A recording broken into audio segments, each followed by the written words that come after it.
most logical question is, this is such a common issue, how come there has not been a solution?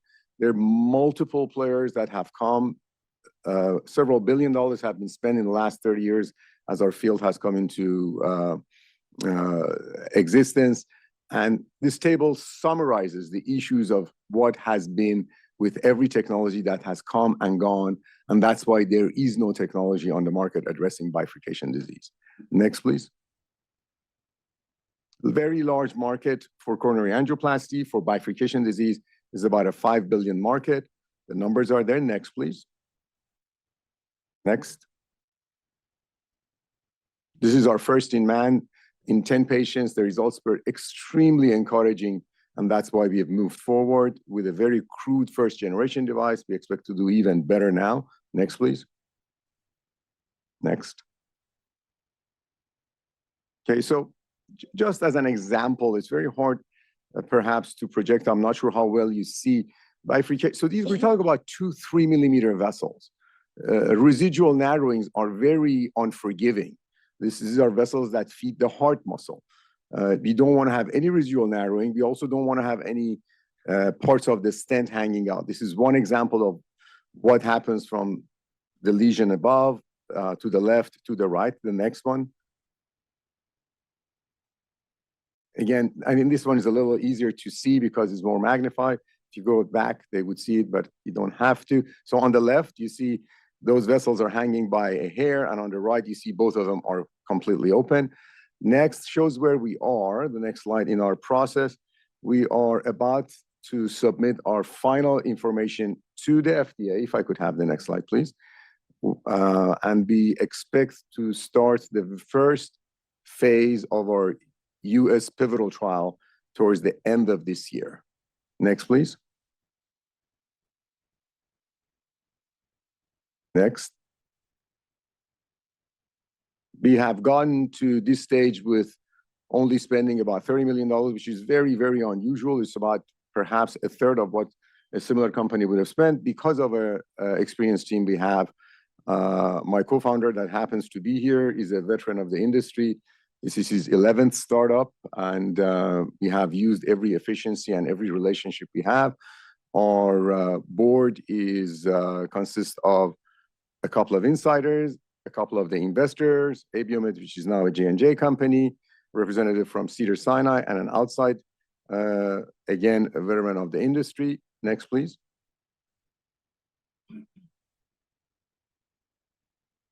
We have our scientific advisory board is who is who in our field. Next, please. Next, I don't think we need to belabor that either for the sake of time. So as we've done our Series A, we are now in the beginning stages of our Series B, where what we are offering is a safe note for $15 million. We've raised 8 of the $15 million, and we're knocking on doors for the next 7, and that's part of the reason we're here. Next, please.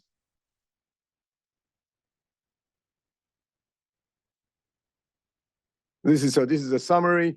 We've raised a total of $30 million and spent it to get to the stage we are now. We're addressing a very large market of $5 billion plus with no player. We're very well protected in our patent portfolio.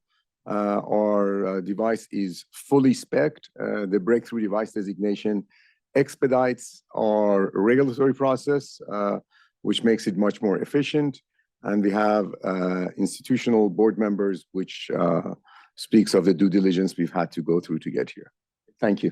You're going to be at dinner. I've got lots of questions for you. Yes, sir. Thanks so much. I mean, it's a huge breakthrough. I'm sorry we only got 15 minutes. All good. But it is what it is. And we'll look at that link to the video, see how we'll send it to you.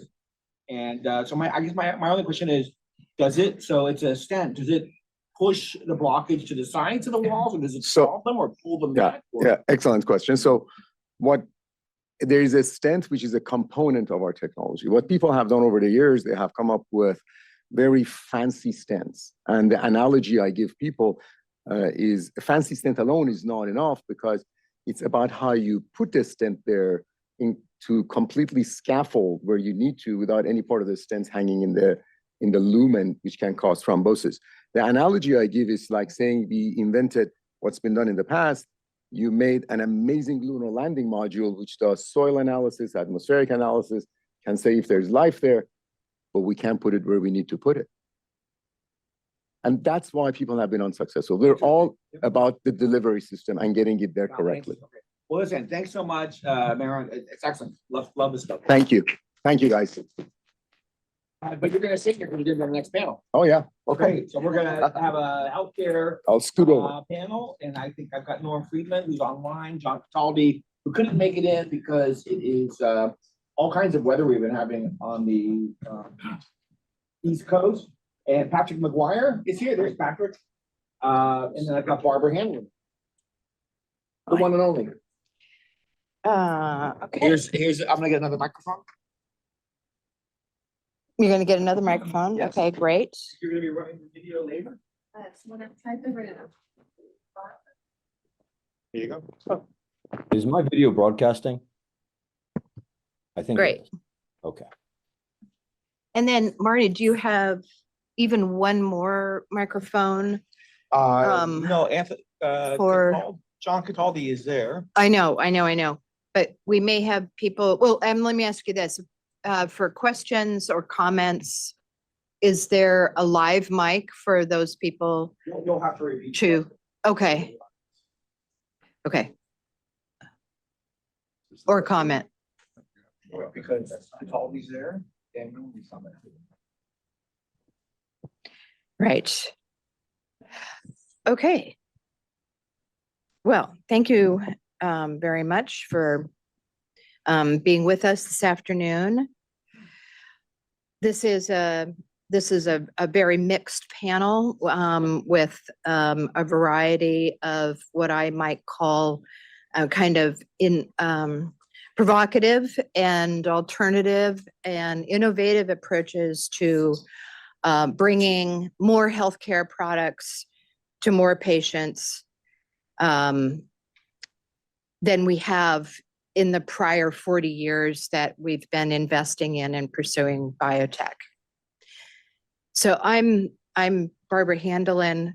I'm a geneticist. I'm the purveyor of rare diseases since my training in the mid-'80s. I joined one of the very first biotech companies, Integrated Genetics, which became Genzyme Genetics. Some of you may have invested in Genzyme, but especially as a public company. I was among a small group of early molecular geneticists who said, hey, we're going to really and completely reinvent medicine from the ground up. I mean, as soon as we understand the genome, we'll be able to define every disease from its molecular origins, and then for sure we'll be able to treat it much more intelligently and effectively. And we set about to do that. And we did that with the help of early venture capital, who came in looking for an exciting opportunity to make the kinds of returns that venture capital had been making in communications, early software, computers, the other tech industry. Biotech was a new word. And so they funded a lot of dreams, and some of those dreams came true. And we have the panoply of new therapies that have been developed and come all the way to the market over the last 40 years. I was a part of that revolution. And about 10 years ago, one of my longtime colleagues, who's actually my PhD mentor, and with who founded Integrated Genetics and other companies along the way, we sat down one day and looked at a pile of ideas, a pile of not just ideas, but data, as was emphasized in the prior panel. We looked at a pile of data of projects and even companies that had been left aside, not because the science wouldn't produce great, effective medicine in one way or another, but because that data failed to make it through the eye of the needle of the sources of capital to fund our industry. We've been using the same capital structure since the early 80s to today, all the way through, after the first biotech companies became public. So all the way through the public markets. And that source of capital, as everybody in this room knows, it's an expensive source of capital. And venture capitalists are very delighted to tell entrepreneurs like myself, you shouldn't take our money unless you're really confident, because it's the most expensive capital on the planet. And that is true. And that is why we only have ways to diagnose, prevent, or treat about 10% of all human disease. 10%. You're generous. Yes, I'm generous. But everybody should take a minute to say, can that really be true? Just ask yourself if you know anybody in your own personal network who has had a condition that that took forever to get diagnosed, or when it was diagnosed, it had very poor treatment options, failed those treatments, and or who were debt crushed by paying for those diagnostics and treatments. Pretty much everybody I've ever asked that question to says, well, yes, obviously, yes. So that gives you a grounding for understanding why myself, an entrepreneur for a long time on the science side, decided with a group of colleagues to turn our attention to innovating on the finance side, so that we could assure that the next generation, because I won't be doing this for more than about another decade, so that the next generation of entrepreneurs and scientists, inventors, and business people can create perhaps a new industry where we don't require medicine to deliver the highest kinds of returns for investors. There are lots of places to make those returns, we posit, and therefore let's think about how we can build a new channel. So that's the business of my nonprofit corporation here in California, an epicenter of innovation, and I'm hoping now to be the epicenter of innovation in finance. We call ourselves the 9010 Institute for the reasons that now you understand. I am moderating this panel again with great pleasure to bring in the perspectives of some people like Norm Friedland,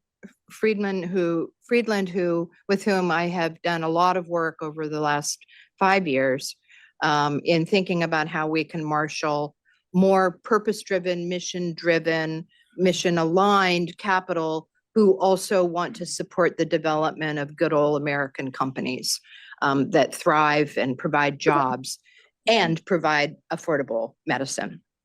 So with that laying the stage for that, I'm going to ask the panelists. I'm just going to say the order in which I want to proceed. Patrick, I'm going to ask you to go first, and I'm going to ask all our panelists to introduce themselves. We'll go from Patrick to you, Mehran. Forgive me if I just mispronounced your name. And then to John, and then lastly to Norm. Right. Great. Take it away. Thanks, Patrick. Good afternoon, everyone. Hear me okay, I hope. But anyway, thank you very much. So I'm a little bit naked here because I'm a physician without slides. But nonetheless, I'll try very hard to at least tell you the story that I bring here today. My name is Patrick McGuire. I'm a consultant. I have a background in medicine, surgery, as well as business. And I've been CEO of 3 companies, all of which were acquired. And so now I'm just out there looking for jobs in the countryside, deciding what gene pool I want to jump into next. But nonetheless, my task today was just to tell you, my perception and what I hear from my colleagues about private equity markets, and where are the opportunities to make some money, with all due respect, and make some patients better at the same time. So I took a look at the private equity markets in focus, and really the returns around 1 to 3%, that type of thing. Not many of which will not get a venture capitalist terribly excited, but nonetheless, you say, well, okay, how can we turn this around to where we both grow the return as well as grow patients to get better? And really the answer, as was found also by the private equity groups, was artificial intelligence. Now, that used to be something that I could spell, but didn't know too much about. I know a little bit more about it now. But the key thing here is, especially with regard to medicine, is where are the cost excesses? Where can you trim and still have an efficient system? And where can you deliver results to the patients? It turns out artificial intelligence is one of those. By virtue of the fact of having more efficient clinical trial,